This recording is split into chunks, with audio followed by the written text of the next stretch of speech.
Welcome everyone. It's Rollie, Geegado Megwan Kwe here, who is here sharing again with another special edition of the Chatting with Wisdom. And so I'm here with Elisa today, and we're talking about the 7th Annual Women Inspiring Women Conference. And so the early bird registration is open. If you have not yet registered, you definitely want to jump on these prices and just be here for this time.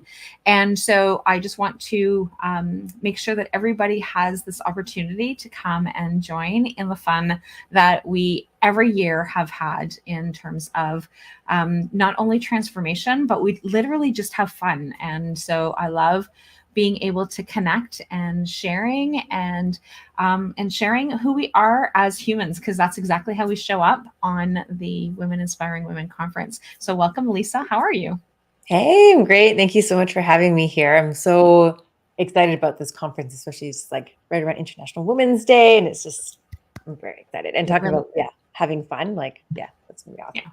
Yeah. And bringing up the International Women's Day, and like that is just so important. And this conference has been on and or around International Women's Day weekend, because March 8th is International Women's Day. So it's not always on the 8th, but this year we actually kick it off on the 8th, which is, I love it when that happens. But this conference is so important to me that I'm actually missing my grandson's first birthday.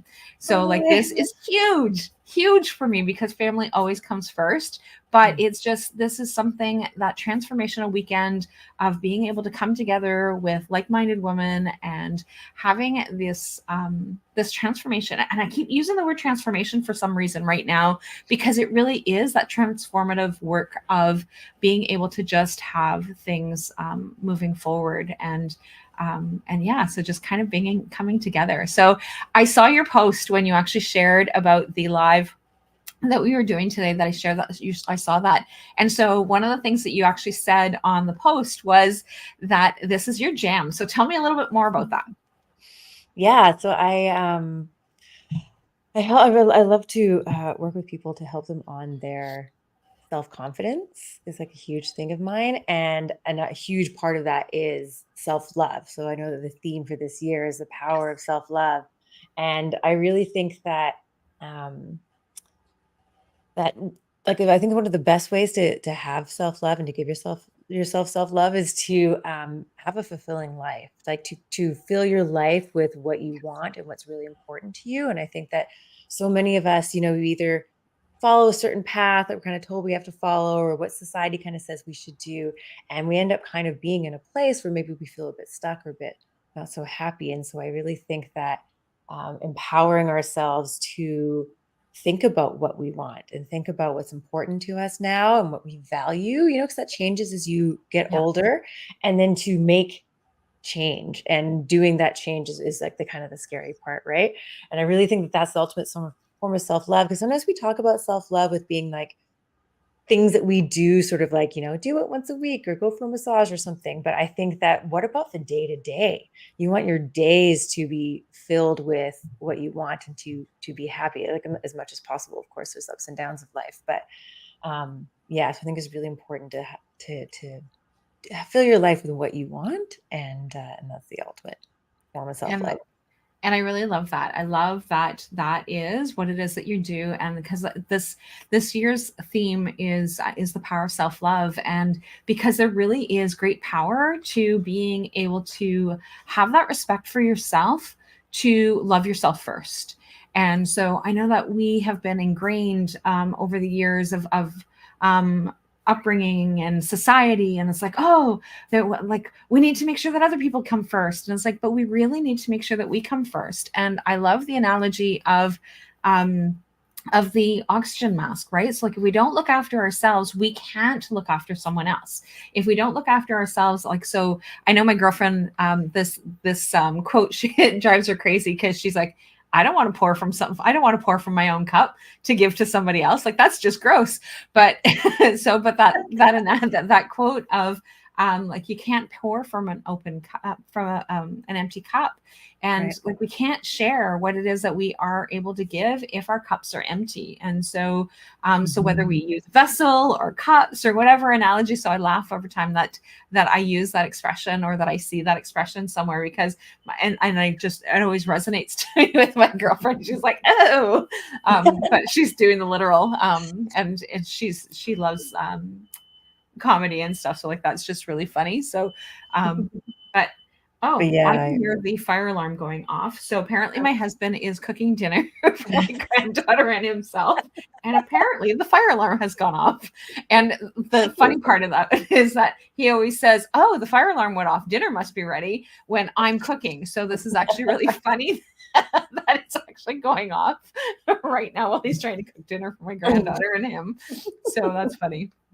So But I totally agree with you though. It's so true. Like you want your cup to be full, and what spills over is what you can give to others. You know, and absolutely. when you do that, you're coming from such an abundant place, right? Like you are good. You're like so like empowered, and therefore what you can give with more energy and more time and more love. And so you Yeah. have so much more to give when you yourself are full and good.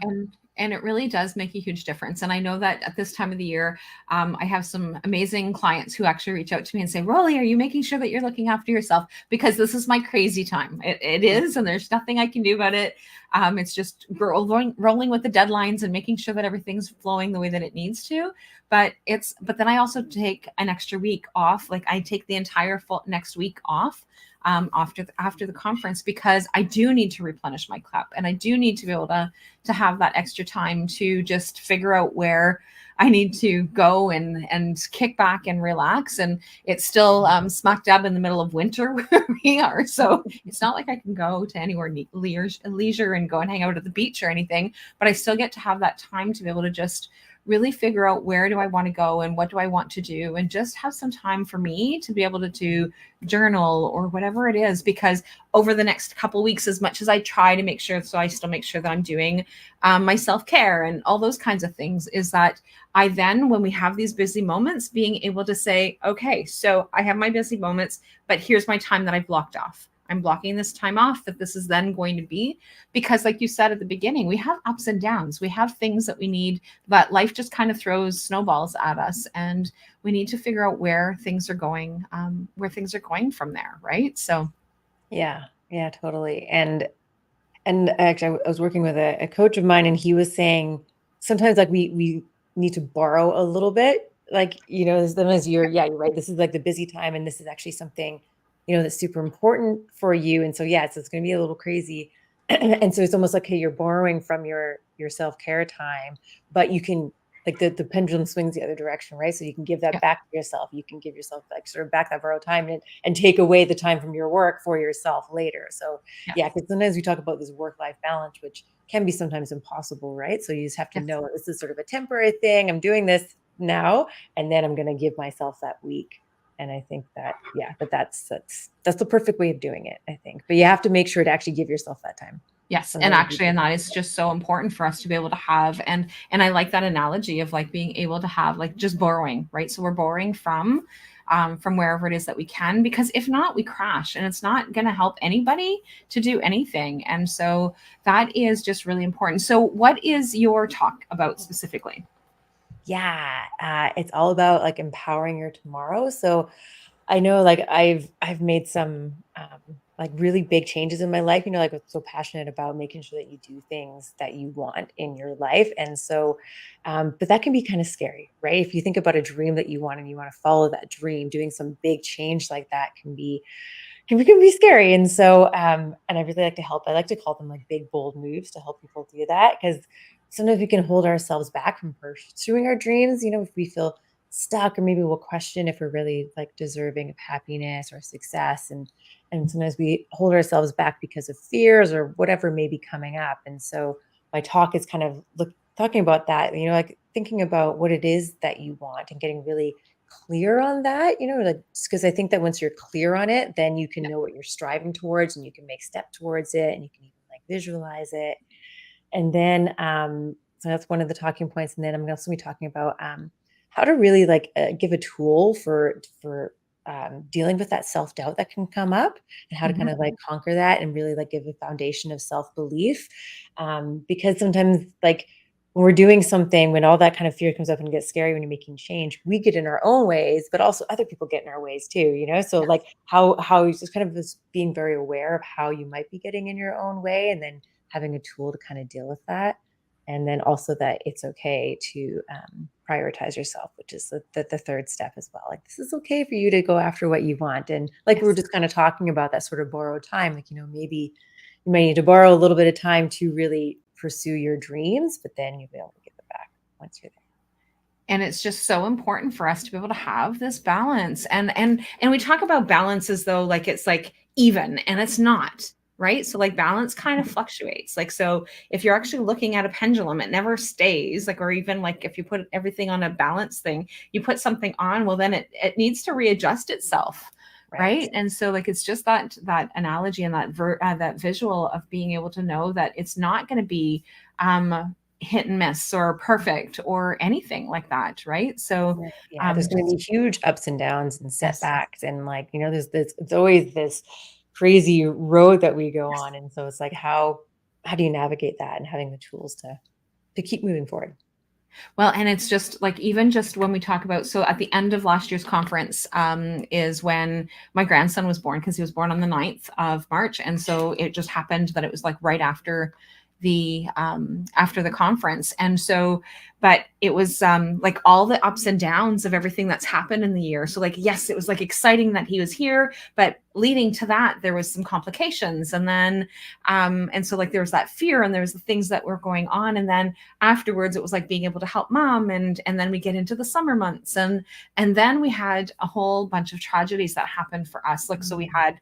had some amazing things. And so then and so like I still tried to do all the things that I could. So I was giving a lot more to my son and my daughter-in-law and my grandson to be able to help them with that beginning piece. And then it was like, okay, I'm ready to like kind of get back into the swing of my own things. And then but then life just kind of took over. And so and that is how our year ended, was in tragedy. And so like there's lots of different things that like, so we had all these different steps of things that were happening.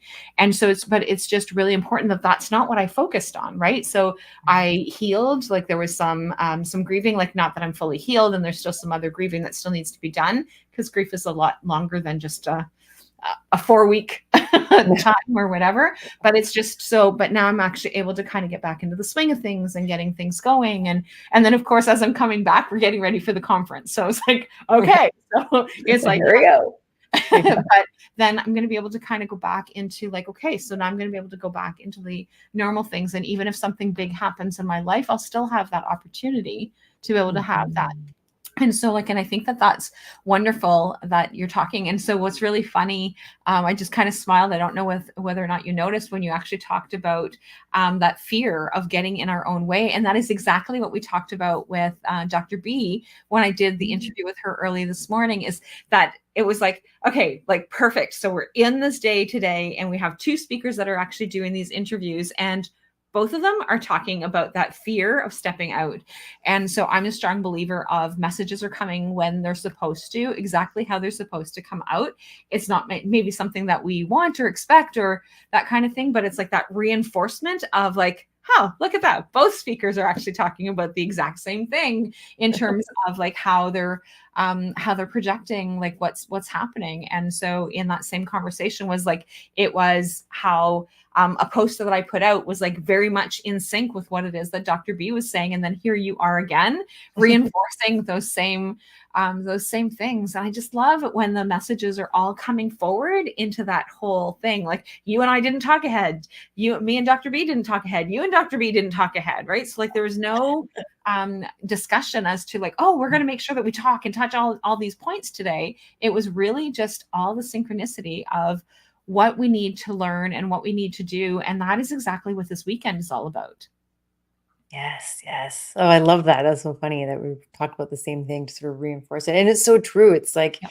because we can get in our own way. And one thing I will be talking about in the and during the conference is that And it's really that sort of form of self-love. It's like, how do you talk to yourself?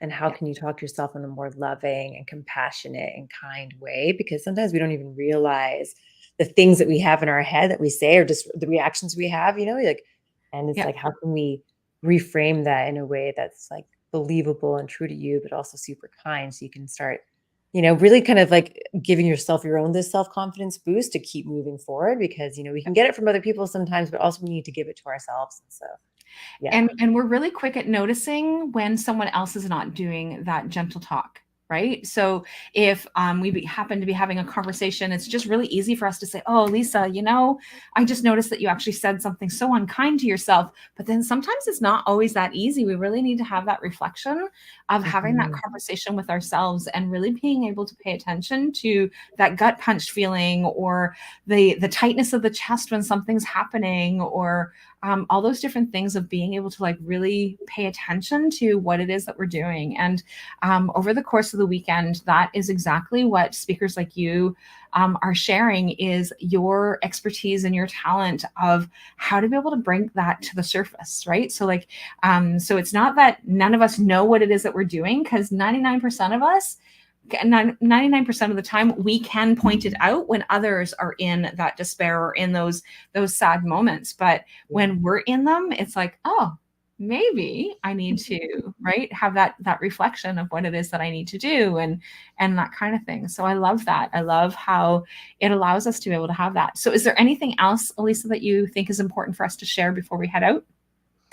Well, just as you were talking, it's reminded me of a coach that I had, Jennifer Grace, and she had this affirmation that said, "Just like me," which is kind of exactly what we were just talking about. So sometimes if I notice that maybe I'm judging somebody else, or I'm saying something like that, or I'm noticing that they're not, or there's like something that has come up with somebody else, and it's like, oh, and I say to myself, "Just like me." I'm like, "All right, so where have I done that?" Usually you see something in somebody else that you yourself have. And it's like, oh yeah, I'm just like me, and it's just kind of, and it's kind of like a nice way to sort of put that, so then you can be like, oh, would I judge myself maybe as hard as I'm judging that person, or would I, or like, it just kind of reframes it in this way, being like, oh Yeah. right, like I do that too, so maybe I can have more compassion for them and for myself. And so Yes. that just kind of reminded me of that. Just like me. I say that to myself sometime, and I like, and it makes you laugh too. You're like, oh yeah. I'm human There too. it is. Yeah. Right there it is. And like, Yeah. even like you saying that, like that was so when my mother-in-law had passed in December, and I was like, okay guys, like I can't be here this week, I need to like, and so I had one of my clients actually reached out to me, and she said, just take the rest of December off, like just, and I'm like, yep, you're right. Right. So like sometimes we just need that reminder of like, yeah, I do. I definitely need to, because I would be the first to say, like just take a step back. And so, and it's just so rewarding to be able to have that reminder from clients who are like, hey, they're reminding us, like, I've been talking about this for how many years while we've been working together. And it's like, oh, there it is. There it is. It's that reminder of, yep, this is what I need to do. So thank you so much for coming. I am super excited about having you join, and I love the conversation. So if you have not yet registered, people, you definitely want to come and join us. It's very interactive. We have 18 speakers who are actually going to be speaking live, which means that on Zoom, we Zoom meetings. So like, it's not a webinar, nobody's talking at you. And there's lots of breakout sessions and lots of opportunity for us to be able to have some sharing opportunity like you would if we actually were in a physical conference. And so, and I love that. And I love how that energy allows us to be able to have these connections from women around the world. And I can't wait to be able to do this. So, so somebody said, glad I got to join for some of this. And so I'm super happy that you were able to. And so I'm assuming that it's somebody who's commenting from my Facebook group, because it doesn't give me a name. That's one of the joys of the systems talking to each other. But I'm so happy that you were able to come and join. It's Kelly. Hey, Kelly. I'm so wonderful. I'm glad that you're here. And so, yes, so thank you so much. And we will talk soon. And I can't wait. Me neither. I'll see you at the conference. Okay. Bye for now. Bye for now.